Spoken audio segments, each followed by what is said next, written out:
My husband owned a giant dog, so huge it stood nearly as tall as a person. Ever since it saw me and my husband getting intimate, it couldn't take its eyes off me. One night, I dozed off drunk on the couch. That massive dog snapped its leash and started creeping toward me, step by step.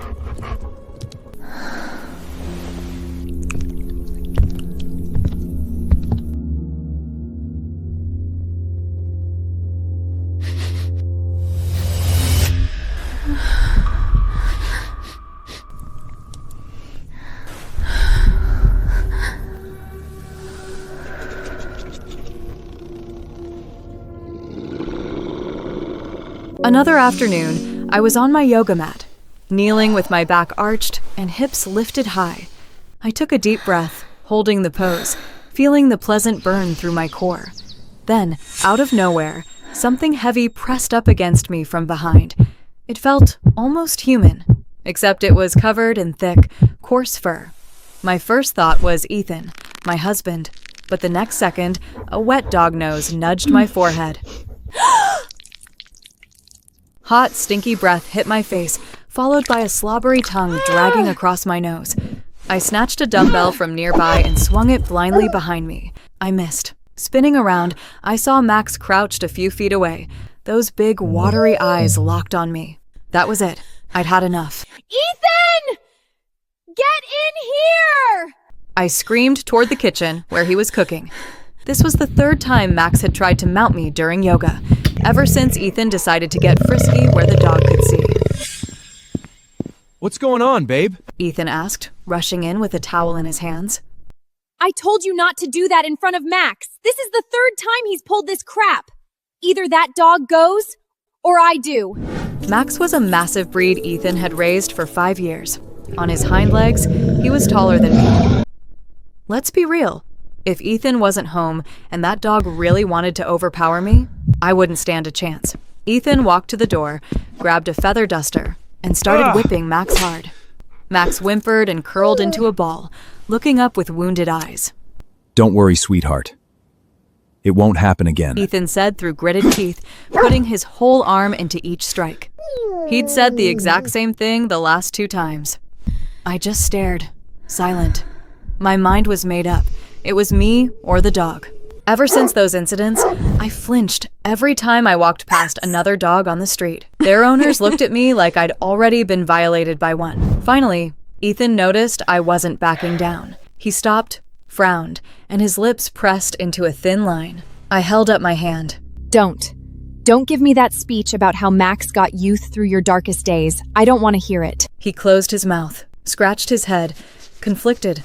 That boyish face of his twisted with guilt. My heart softened a little. He was 5 years younger than me. A sweet puppy in public, but an animal between the sheets. I loved his passion, but sometimes I felt more like his big sister, especially when he looked so torn. Fine. He can stay, but you have to get him neutered. If he refused, I wasn't going to divorce him, but I was absolutely moving out until he figured out who mattered more. Max barked loudly. I glanced over. He was staring right at me. I wasn't even surprised he understood. Max was scarily smart. He fetched packages, helped carry groceries. Before I could say anything, Ethan smacked him across the snout with the duster. Max went quiet. When Ethan turned back, he was all smiles. You're the best, honey. I'll take him to the vet right now. He clipped on the leash and dragged Max toward the door. On his way out, Max shot me a look. Pure resentment. I glared right back. If it weren't for Ethan, I would have sold him to a dog meat truck and never looked back. I thought neutering would put an end to Max's little games. But 2 weeks later, I learned the hard way that a fixed dog can still bring a world of terror. I never imagined a neutered dog could still be capable of something like that. That night, I met up with some old friends from my childhood for drinks. Let's be real. Alcohol and sex go together like peanut butter and jelly. Some women might be too shy to admit it, but after a few drinks, I get hungry. On my way home, I called Ethan Anderson, hoping he'd wrap things up early and meet me back at the apartment. Ethan said he'd leave right away. No questions asked. He works in sales at a real estate firm, so his hours are pretty flexible. I did a quick mental calculation of how long it'd take him to get home from the office and headed straight to the bathroom for a shower. The warm water poured over me and my mind started wandering, right to Ethan's toned, athletic build. As I soaped up, my hand drifted slowly downward from my stomach. Just as my fingers were about to dip between my legs, a sudden chill shot through me. Who? A weird, prickling feeling like I was being watched. I spun around. Through the partly open door, I saw Max tied up near the cabinet. He was sitting perfectly still, chest puffed out, tongue hanging loosely, staring right at me with this intense, almost human focus. Alcohol does funny things to your brain. It magnifies everything, especially the ugly stuff. I've always been a little jealous of how much Ethan dotes on that dog. I know it sounds ridiculous, being jealous of a dog, but hey, aren't we all a little ridiculous sometimes? I walked over and pushed the door open a little wider before stepping back under the water. Then I locked eyes with Max, gave him a slow, teasing look, and let my hands wander right in front of him. The whole time, Max grew more and more restless. He stood up, started pacing in tight circles, and let out a series of sharp, frustrated barks. "You like what you see, boy? Come and get it, you dirty dog," I whispered, crooking my finger toward him. I turned around, struck a pose, and half lay back on the tile floor. Behind me, Max's barking grew more frantic. I heard the clank of his chain pulling taut. When I glanced back, his eyes were bloodshot, straining toward me, leash stretched to its limit. I laughed. A dark, vengeful thrill rushed through me, but it still wasn't enough. After my shower, I didn't even bother with underwear. I wrapped myself in a thin, almost see-through towel and walked out. In the full-length mirror in the living room, my silhouette showed clearly through the damp fabric. The towel barely covered my thighs. One wrong move and everything would be on display. I didn't go to the bedroom. Instead, I sprawled halfway across the couch, facing Max, who was only about 3 meters away. The angle of the sofa meant he had a perfect view straight between my legs. He barked wildly, drool dripping from his mouth. I narrowed my eyes, my body tensing slightly. From a distance, through my tipsy haze, I hadn't noticed earlier. But up close, I could see Max was excited. I thought Ethan had him neutered. How was this even possible? But instead of scaring me, it only fueled me. This was perfect. Let him want what he can't have. I planned to keep teasing him a little longer, but the hot water had intensified the alcohol, and my eyelids grew heavy. After fighting it a few times, I finally let my eyes close. I drifted in and out of consciousness, eventually rolling onto my stomach facing the door, thinking how irresistible I'd look when Ethan walked in. But what happened after I fell completely asleep left me with psychological scars that took 6 months to fade. Max circled twice in place, then turned and bit down on his collar. It was a buckle-style clasp, already loose from all his thrashing earlier. With one strong tug, it came completely undone. He paused for a second, feeling the freedom. Then he looked at me. He didn't rush. He just stared for a full minute. After that, he crept toward me like a predator. Low, silent, tense. When he reached the couch, he let out 2 low, guttural growls. I didn't stir. Max gripped the edge of the towel with his teeth and slowly pulled it away. My bare skin glowed under the light like soft tofu. One last bark, and then he leaped. Once his body completely blocked the living room camera's view, I muffled a gasp and pulled my phone away. A tidal wave of emotions crashed over me. Hurt, misery, raw disgust. Just outside on the balcony lay Max's lifeless body. Beside me, Ethan was relentlessly slapping his own face. This is my fault! All my fault! All my fault! All my fault! He'd rushed home as soon as I called, but got caught in awful traffic. By the time he got here, he saw Max on top of me. Blind with rage, he beat him until he was gone. Ethan's face was already red and swollen. I couldn't take it anymore. Stop! Don't do this to yourself! Please! I reached out and grabbed his hand. I didn't know who to blame. Ethan, do something! Get away from my wife! It's not stopping! From that day on, the nightmares began. Every time I closed my eyes, I relived what I saw in that footage. It took me 6 long months to slowly claw my way back from that horror.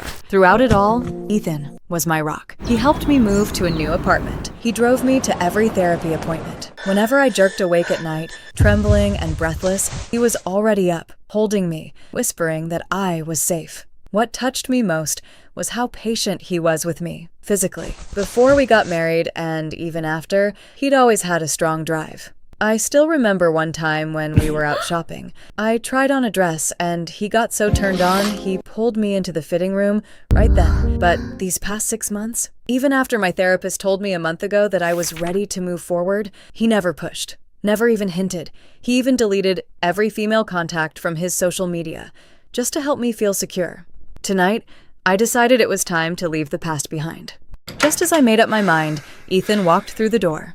He was carrying groceries in both hands, sweat beading on his forehead. He looked exhausted. I went straight to him, wrapped my arms around his neck, and pressed close. Hey, you're back. I kissed his cheek, then leaned in toward his lips. He stiffened, pulled back slightly. Sweetie, I've still got the groceries," he mumbled. I tried again, brushing my lips against his, but his stayed shut, tense. He resisted almost unconsciously. My heart sank. Does he actually despise me now? Because of what happened with Max? The thought made me lean back, keeping a foot of space between our faces. I was just about to say something when I felt his arm slide around my waist. His kiss was aggressive, invasive, and that long-lost passion pulled me right under. We moved from the living room all the way to the bed. Baby, I've missed you so much. I looked up at Ethan, eyelids heavy, and let my legs fall open, ready for him. But nothing happened. After a few seconds, I saw him frown. Then his expression shifted into something awkward. Uncomfortable, I glanced down. Maybe it's just been too long? I offered gently. I'd heard that could happen after a dry spell. Stay still, honey. I gave him a playful smile and sat up. I placed my hands on his hips and lowered my head, bringing my mouth to him. But after what felt like forever, nothing I did made a difference. He stayed exactly the same. I'll go to the hospital tomorrow. Get it checked out. He said the words like he was disappointed, but I didn't feel any real sadness in his tone. If anything, he sounded relieved. He kissed my forehead, pulled his clothes back on, and headed toward the kitchen. Maybe it was my imagination, but his movements seemed rushed. His steps were too quick, too long, like he was escaping something, like he was fleeing me. I stared at the closed bedroom door, my mind blank. Was he dealing with some kind of psychological block too? After all, seeing your wife with a dog would mess with anyone's head. But the more I replayed what just happened, the less it felt like dysfunction. It felt like exhaustion, like he'd already spent himself. Had Ethan been with someone else? When I walked out, he was busy in the kitchen. His phone was left on the coffee table. I'd never snooped through his phone before, never even knew his passcode. But if he was cheating, the evidence would be there. I picked up his phone and slid my own phone case onto it, a quick trick. Then I walked into the kitchen. Honey, my phone's not turning on. Pointing his phone right at his face. The screen lit up, unlocked. I pulled it back before he could even notice. Oh, never mind. It's working now. Ethan didn't suspect a thing. I hurried back to the bedroom and started digging. I scrolled through his contacts. All guys. Their chats were either work stuff or casual friend talk. I opened the profiles of the two he talked to most. Real accounts, real guys, no hidden female side profiles. Maybe I was wrong. After dinner, we showered and got back into bed. This time, Ethan initiated, and he was functional. But instead of feeling relieved, a cold weight settled in my chest. It only proved one thing. He must have been with someone else before he came home. That's why he had nothing left for me. The next day, I tailed Ethan right after he left for work. His office was in one of those sleek, glass-walled buildings. I camped out all day at the cafe across the street, sipping lukewarm coffee and keeping my eyes glued on him. Aside from some professional back and forth with female clients, everything seemed completely normal. I kept up my discreet watch over the next few days. Still, nothing. No shady meetups, no suspicious texts, nothing. Maybe I was just being paranoid. Maybe I'd let my imagination run wild. That had to be it. Just as I was about to call off my little stakeout operation, I got a new WeChat friend request. The notification said it came through Ethan's shared contact. The profile photo was a shot of some seriously toned abs. Figuring it was one of Ethan's gym buddies or coworkers, I hit accept. The moment I added them, a picture popped up. It was Ethan, completely naked, sprawled across a hotel bed. Before I could even process it, a voice message came through. Over a minute long, I pressed play. First, the rustling of clothes. Then Ethan's voice, breathy and trembling. I've missed you so much. My whole body went cold.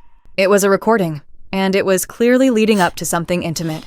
But what rocked me even more was this. Ethan wasn't with a woman. He was with a man. Easy there, big guy. Tell me something first. Who's better, me or that old hag? The man's voice was deep, but there was something artificially sweet in his tone that made my skin crawl. Are you serious? You. Always you. Now turn over. Then came 30 seconds of grunting, heavy breathing, and sounds I didn't want to imagine. I was gripping my phone so hard, my knuckles turned white. My head was spinning. Another voice message. This one was longer. Wait, are you for real? You haven't touched her in 2 months? Why would I make that up? Just looking at her makes me sick. Chasing her in that first month married? Pure torture. How'd you even convince her? By saying you were sick? Wanna know? Come closer, I'll tell you. Ugh, you're the worst. More noises followed before the guy pressed again. Okay, but seriously, how? Hey, remember my dog Max? Yeah. Well, What Ethan said next sent a violent shudder through my whole body. That day, Ethan deliberately showed Max our private life. He even trained Max to run and jump on me whenever I was on all fours. And that time, I got so mad, I threatened to neuter Max. He just took him out for a walk and came back with a dog all wrapped up in bandages. Like nothing ever happened. Wait, she actually let Max mount her? Nah, not really. I drugged Max's food back then, but come on. He's a dog. He's not into people. The video I showed that old lady was edited. I made it look real. She totally bought it, though. Thought she'd been k***ed by a dog. Sank into deep depression. After that, I didn't have to touch her anymore. Ethan, you're something else. Thud. My phone slipped right out of my hand. I couldn't believe what I was hearing. It took me a solid minute to pull myself together and pick the phone back up. But when I tried to video call him, a notification popped up. Please add friend to start video call. He'd blocked me again. Luckily, the recordings and screenshots were still saved. That night, when Ethan got home, I shoved the evidence right in his face. Let's make this clean. We're getting divorced tomorrow. Baby, this has to be a joke. You know how much I love you. I cut him off with a sharp wave of my hand. The proof was right there. I didn't want to hear another word. Ethan hurling his phone across the room. It shattered against the wall. Fine! You want a divorce? Then we're getting a divorce! He dropped onto the couch opposite me. How are we splitting the assets? It took me a second to process what he'd just said. So that's what this was really about. All this time, he was just after my money. How pathetic. I actually thought I'd finally found a man who truly loved me. You get nothing. And just so you know, I've got backups of those recordings. Ethan burst out laughing. You really think a couple of audio clips are enough to hold up in court? His words hit me hard. He was right. If he denied everything, those recordings alone might not be enough to prove infidelity. I have a witness. I shot back, trying to sound more confident than I felt. The guy who sent me those messages clearly wanted me to leave Ethan, but would he actually testify? Ethan lit a cigarette and crossed his legs. Listen, Emily. If you want a clean break, give me half. Otherwise, we're stuck like this forever. This man sitting across from me was a complete stranger. Nothing like the gentle, caring husband I thought I knew. But did he really think I'd spent over 30 years of my life without learning how to fight back? That same night, I packed my bags and left. The next day, with help from a lawyer friend, I filed a lawsuit. But it wasn't for divorce. It was for assault. My witness was my therapist. During our sessions, Ethan had been in the room multiple times when she asked questions about what happened. Without realizing it, he'd admitted to using the dog as a tool to assault me. Combined with the recordings, it was enough. The court found Ethan guilty and sentenced him to 3 years in prison. Right after that, I filed for divorce. With his criminal record, the process was quick and final. I didn't hear about Ethan again until 3.5 years later, when my friend Chloe called. Chloe's a content creator, always digging up wild stories. Hey, Chloe, what's up? Hey, remember your ex, Ethan Anderson? 2 guys got into a fight on the highway a few days ago and got hit by a car. One of them was named Ethan Anderson. Yeah, I heard. I said, putting her on speaker as I opened a chat window. At the top of the screen was a profile picture, a shirtless guy with toned abs.